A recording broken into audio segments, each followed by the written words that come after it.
All right, this segment has to do with physical and chemical changes of a substance. The difference between the two, the major difference, is that with physical changes, you can put it back the way it was.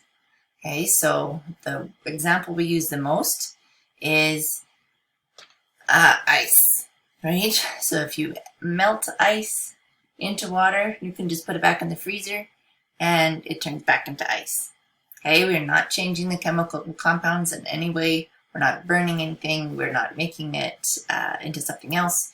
Okay, it is totally reversible. So we have steam. We condense that into water. Okay, and then you can boil it back up into steam if you want to.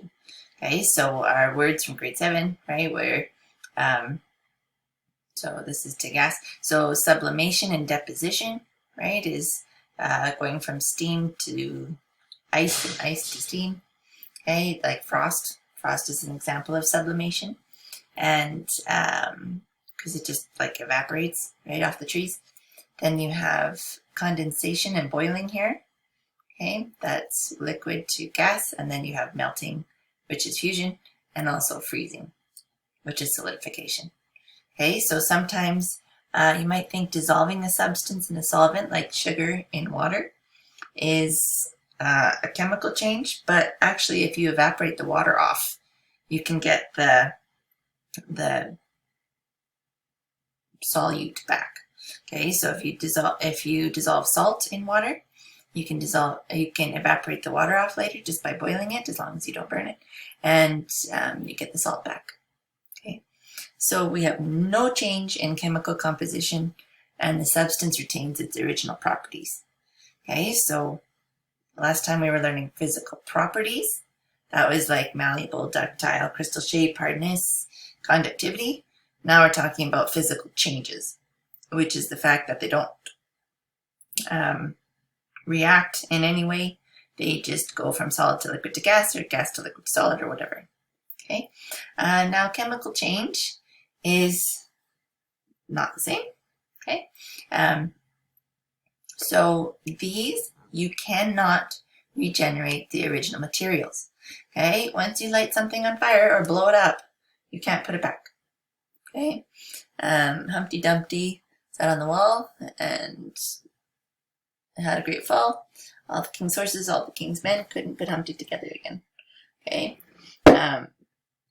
But if you had changed physical properties, then that would be especially true. Okay, so baking is a very common example where you mix all these ingredients together, you make a chocolate cake, you cannot put it back the way it was before. Okay, so let's look at specific chemical changes. It's called evidence of physical change, chemical change. Okay, so these are the chemical properties. So if it can react with acids, that's a thing. Okay, if it can burn, reaction with water, behavior in air, and reaction to heat. So what happens when you heat it up? Okay, let's get back to our PowerPoint. Where did it go? Come back here, PowerPoint. There we go. Okay, and so here's your evidence. Okay, this is proof that chemical change took place. Okay, we have a change in color, like the leaves on a tree. Those, you can't put it back to green. Okay, a change in odor or smell, things like skunks. Okay, formation of a solid or precipitate. I will show you an example of that one. Okay, here's silver chloride. Okay, I'm just going to mute that. Okay, so they poured in 2 liquids and it made chunks. Okay, so precipitate is like precipitation, like rain, snow, sleet, hail. So we have 2 liquids that have mixed together to form solid, which I think is pretty neat. Okay, let's watch that on fast forward. Oh, dear, that might not be recording properly. I just wanted to go faster, not bigger. Okay, swirl it around, looks like a cloud. And then see how the chunkies settle out after? Okay, if we were talking about mixtures, like we were a few minutes ago, this would be a heterogeneous mechanical mixture. Okay, specifically suspension. So when you swirl it, all those chunks of precipitate, okay, they are going to spread themselves out through the mixture, and then they are going to settle out to the bottom. Okay. You're going to want to learn corrosion and combustion. Okay, so put on your checklist things to write down as notes today. Down as notes, corrosion and combustion equations. Okay, because you're going to need to know that. Okay, I'll put the link for you. Maybe you can even do that right now while I'm talking, if you're really fast. Okay, so this is iron. Okay, you actually can oxidize iron, right? Oxidize means add oxygen and water, make it rust. Okay, so that brown stuff on the truck or car, especially in Calgary, because it gets chipped away from the bits of gravel and rocks, especially on Deerfoot. And then we have lots of freeze thaw, we have water and salty roads, okay, and that really increases rusting. So we've got to make sure and keep our paint on our vehicles. Combustion is another word that starts with a C that adds oxygen. Okay, so you take your hydrocarbon, in this case methane, which is natural gas, or propane, or butane, like in lighters, or well, all the anes. Okay, and so you're going to mix this methane with oxygen, and it reacts to form carbon dioxide, water, and energy. Okay, and so the energy is the fire part. Okay, so this is fossil fuel combustion too, and why we don't really like burning fossil fuels, because we're generating both of these gases as a waste product. Okay, so there's examples where we burn hydrogen and oxygen, like in rocket fuel, and the only waste product is water vapor, which is a good thing. Okay, so combustion, burning, corrosion, rusting. Okay, and I feel like I have some pictures of that for you. Let's check. Where did I put them? Okay, these are combustion. So production of a gas is something I showed you yesterday briefly. Okay, so I put hydrochloric acid and zinc metal. It's these, so it's hydrochloric acid and zinc metal, which are these little gray chunks. And they react to form a gas. What kind of gas? Hydrogen gas. Okay, which is flammable and not safe. So we put it in a balloon and then we blow it up like this. Okay, so we watched this yesterday also. Okay, so this was the slow-mo. And I think the actual popping is about here. Okay, so we have our safety fire stick of science as an ignition source for the hydrogen. 3, 2, 1. Combustion. There you go. Okay, here's another one, just fast. Phew. Okay, and this is where I learned it, was this guy at Teachers Convention. Heads up, you put up balloons like oh, buffering, stay tuned. Okay, that's, maybe it was this one. Oh, there you go, you can hear it. That was on this one. Okay, what else is there? So production of a gas, we just mentioned with the hydrochloric acid and zinc. Okay, that's also one of the evidences of chemical change. Okay, so formation of a solid was that silver chloride one.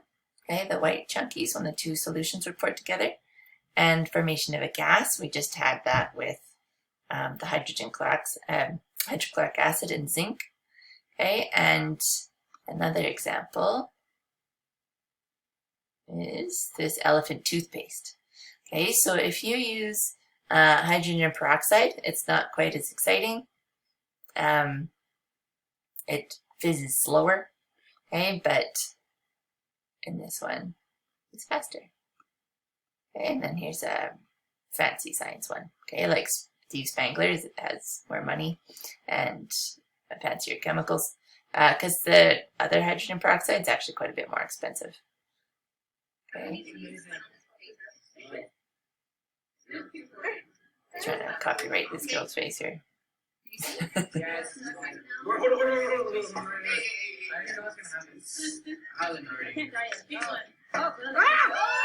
Whoa, there you go, elephant toothpaste. Can I touch it? Oh, it smells so good.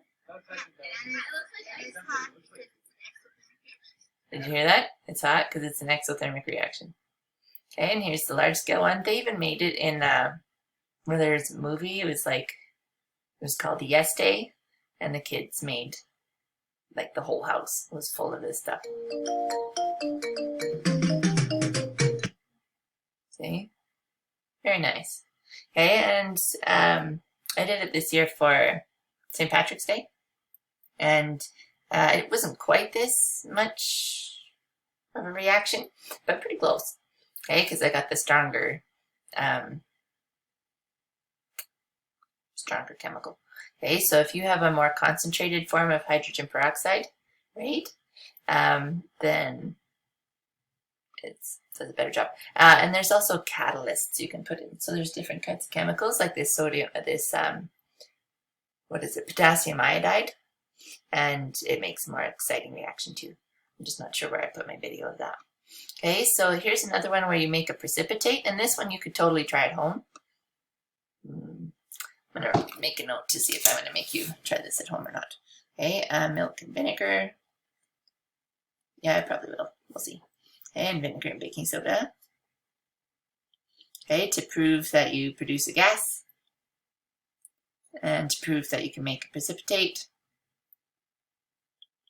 Okay, I'm just writing that down. Okay, so what you do is you don't add the vinegar to the milk, you add the milk to the vinegar. Okay, and then the point of the cheesecloth is just to filter it out to prove that there are chunks. Okay, so it takes a little while, depending on how much milk you have. I've started just doing it in test tubes, okay, because it's really obvious. So as you start with the vinegar, you pour the milk in, and it makes chunkies right away. Okay, pretty well everybody knows Diet Coke and Mentos, and I always find it a bit sad to do this one because you waste lovely Coke and Mentos, but it's fun. Okay, so this is Mythbusters. Okay, and what I like about this one is they explain it a little bit, right? So there's a gas being produced, and it goes fizz. So let's watch them do it. Okay, so that's a controlled one to show different substances because they're trying different types of Mentos, the minty ones and the non-minty ones. Okay, and some of them are more exciting than others. Okay, so there you go. Production of a gas. And formation of precipitate was what we were focusing on there. And releasing or absorbing heat energy. Okay, so another one that we showed that released heat energy yesterday was the whoosh bottle. Okay, the crazy Russian hacker one. And they put quite a bit of the isopropyl alcohol in there. And it releases a lot of energy. Okay, so a couple of words you want to learn the difference between, I'll put in the chat. Okay, exothermic is ones that release heat and get hot. Okay, and endothermic absorbs heat and gets cold. Okay, and the one that I know best for that is ice packs. Okay, so we usually just put the gel ones in the freezer or use a bag of peas. Okay, but there's some chemicals where if you mix them together and you like crack the material inside that releases the chemicals together, that it'll make an ice pack cold. Okay, which is handy because you don't need a freezer. Okay, so if you have time to pause this and write that down, maybe I will. Yeah, let's do that while the video is loading. Okay, you write this down. And then we'll go through some examples. Okay, so write this down.